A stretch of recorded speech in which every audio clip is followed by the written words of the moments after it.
I never believed in time travel, not until the night I changed my past and destroyed my future. If you're hearing this, it means the timeline hasn't corrected itself yet. That means I still have time to warn someone before things get even worse. My name is Evan Carter, and this is the story of how trying to fix my biggest regret almost erased everything I loved. Everyone has a moment they'd do anything to undo, and for me, it was January 14th, 2012. It was the day my little brother, Liam, died. We were teenagers, 17 and 14, driving on icy roads in a snowstorm.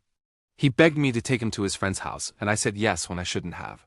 A truck skidded on the ice and hit us, and I survived while he didn't. For 13 years, I lived with that guilt and replayed the moment until it broke me. Therapy didn't help, drinking didn't help, and nothing ever eased the weight of that day.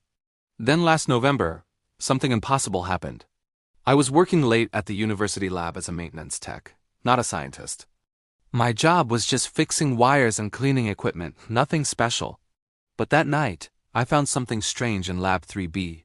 A tall metallic machine pulsing with blue light and covered in cable-like veins stood in the center of the room. It didn't look like anything the university could have built, and it felt completely out of place. A notebook beside it was filled with confusing sketches and equations, but one phrase repeated, temporal displacement.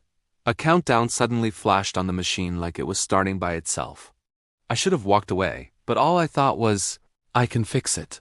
The machine hummed louder as the countdown hit 0. Before I could think, I stepped inside as everything snapped like a rubber band. Colors smeared, my stomach twisted, and then everything went silent.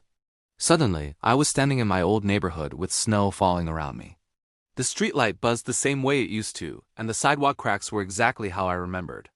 When I checked my phone, it showed January 14th, 2012. At 3:41 p.m., I actually did it, and I sprinted home with my heart pounding. I froze at the door when I saw Liam alive through the window, laughing at the TV. Seeing him breathing and smiling again felt unreal, like being struck by lightning and hugged at the same time. I wanted to hold him, but I had a mission to complete. When I knocked, my mom opened the door, and she didn't recognize me at all. I forgot I was 30 now, a stranger to her. I'd panicked and made up a story about looking for my dad, and she pointed me away while watching me suspiciously. I left before she got more concerned and moved to Plan B. I waited behind the house until Liam stepped outside with his backpack at 4:05 p.m. I approached him softly and told him not to go out that day. He asked why, and I couldn't tell him the truth without sounding insane. So I warned him the roads were bad and begged him to trust me. After a long moment, he nodded and agreed to stay home. Just like that, I thought I had saved him. I hid until the machine's recall timer activated and dragged me back to 2025 in a flash of blue. The lab looked the same, but small details were noticeably off. The clock color, posters, and furniture arrangement were different enough to unsettle me. I rushed outside and realized even the campus had changed. A new building existed that shouldn't. Statues were different, and the sky looked slightly wrong. My phone was flooded with messages from unknown numbers, making panic rise in my chest. I drove to my parents' house hoping for answers. When my mom opened the door, she looked older and exhausted, like life had worn her down differently. She didn't recognize me and assumed I was one of Evan's friends. My stomach twisted as she called for Evan, and a younger, healthier version of me walked into the doorway. He looked at me like I was a stranger in his house. Then I heard Liam's voice calling from upstairs, alive and older. I stepped back, crying as the reality hit me. I saved him. But the horrible truth followed. I didn't belong in this timeline anymore.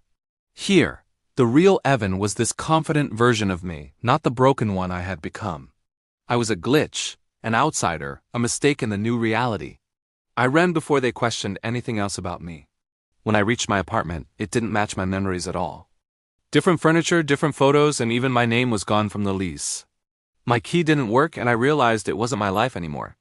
On social media, the alternate Evan had the career, friends, and love life I could never achieve. He had everything I ruined in my original timeline. Meanwhile, I was a ghost drifting through a world that wasn't mine. Then reality itself started glitching around me. Streetlights flickered, cars paused mid-motion, and objects shimmered like the world was lagging. Every time I thought about saving Liam, a sharp headache cut through my mind. It felt like the timeline was trying to fix itself by pushing me out. Then I heard a metallic hum behind me. A man stood in the doorway wearing a dark coat with glowing circuitry along the edges. His cold eyes locked onto mine as he said I wasn't supposed to change the event. Fear twisted in my stomach as he stepped forward.